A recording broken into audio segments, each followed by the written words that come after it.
today was just a cherry on the top today of the cake. Very much. Did you watch today? Because I remember you saying yesterday after your interview. You know, I didn't watch. I sent you a picture. For a Sunday roast. I sent you a picture from the. Yeah, but I don't know if that was from earlier. You know what I mean? I can't believe you didn't watch that Tottenham game. I watched the bits of the second half and all that. Like, you know, I know that Aston Villa were losing, but I said that I found out that they was down to 10 men. So I said, well, that won't finish like that, and it did. And then I'll tell you what, sometimes it's good being on your phone because I see it 2-2.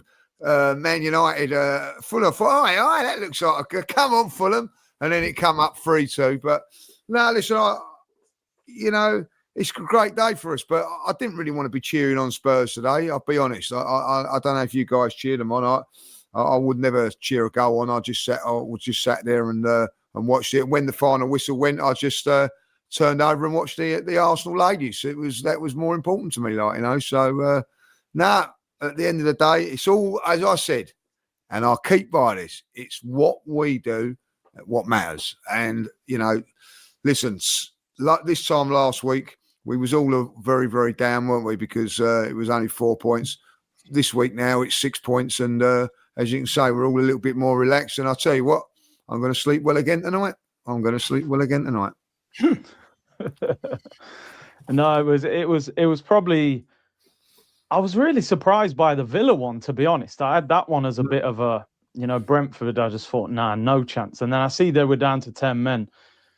And I thought, nah, that's not going to happen. And then that one came and I thought, I'm watching the game and we was obviously talking in the group 2-0. I thought, lock this off, man. This is going to bring my mood down from what we've done at Leeds. Because I thought this is going to, I don't know about you, at half time, I'm thinking this is 4 or 5-0. Thomas Frank's getting sacked. Their fans are ready to evacuate. And then they get the goal back. And then Solanke, by the way, boyhood Arsenal fan, does the Giroud-esque scorpion kick. And you're like... And then, you know, that Pep interview after, there's nothing like Pep head loss. I don't know why. It hits different, that, don't he? You know, he looks like he wants to beat up the interview. It's got us, you know, I'm kind of looking at next weekend thinking if certain pieces fall into place, I don't know. I don't want to say too much, but you know what I'm saying. What are you saying? I'm just saying, you know, maybe we start making plans, but no, I won't say too much. No, it's funny you say that as well. I think I saw a stat today saying that, you know, if we do win next week, because City play after us, it'll be the first time we've gone 9 points clear at the top since the 2003-2004 season. So if that is correct, that's in good standings for what potentially could come. But I mean, the City game, I mean, I don't know about you. I didn't watch it. I was about to tune in, saw Shirky had scored, and was like, oh yeah, this is going to be 4, 5, 6, something like that. So I just didn't watch. And then I saw it went 2-1 and I started watching and saw Solanke's scorpion kick. But I always thought like, I never get excited when it's Tottenham City until the 90th minute because I'm always thinking, oh, it's Tottenham. They're going to concede. But, you know, I thought they actually played well in the second half. I thought they deserved a result based off their second half performance. I mean, Rodri could have been sent off. He got quite lucky. Should have been. He's been moaning about the referees. I don't know if you saw his post-match as well, that he basically said that the referees are giving them bad decisions because they don't want City to win the league again because they're bored of it. Is pretty much what he said in his post-match. So, yeah, a bit of an interesting one. But, yeah, good weekend, boys. Good weekend. No, it's just brilliant weekend. You know that game, right? When I was watching the first half of that Tottenham game, honestly, that was the worst performance I've seen this season from any team. They were so passive, right? That first goal, Cherky just sort of walked up to the goal and scored it. Like honestly, they were absolutely shocking. The crowd was flat. They were getting booed by their own fans.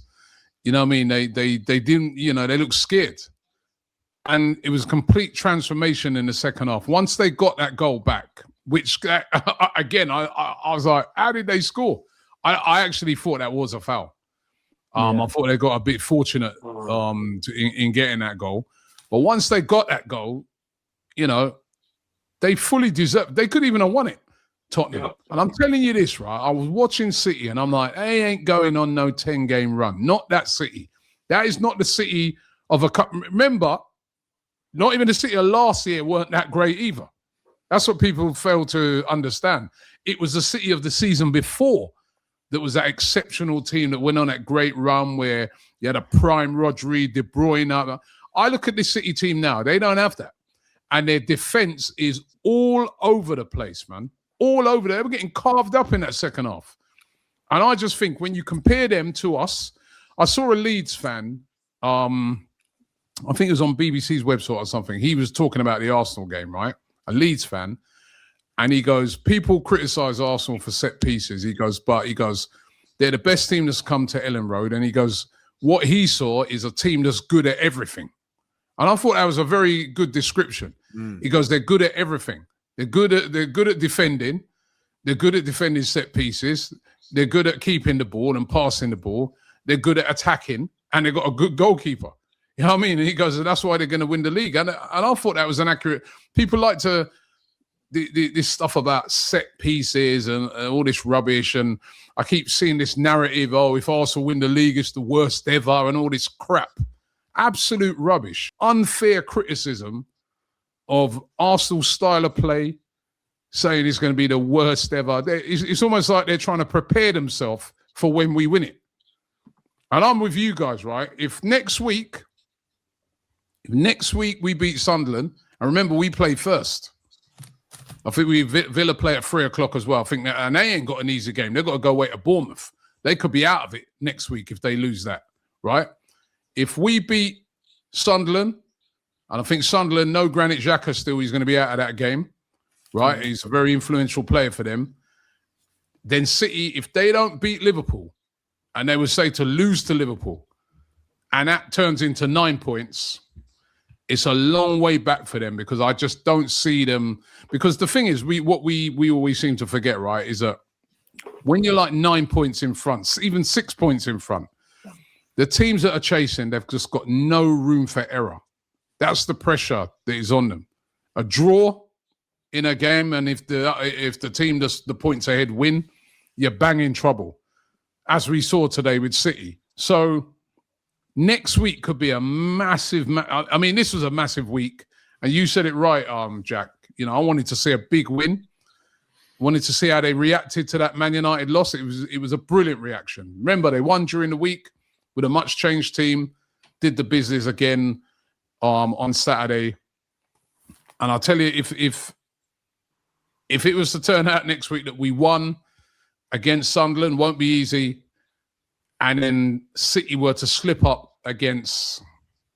I'm starting to... You're starting to get, yeah. Not make plans, but I'm starting to think about it.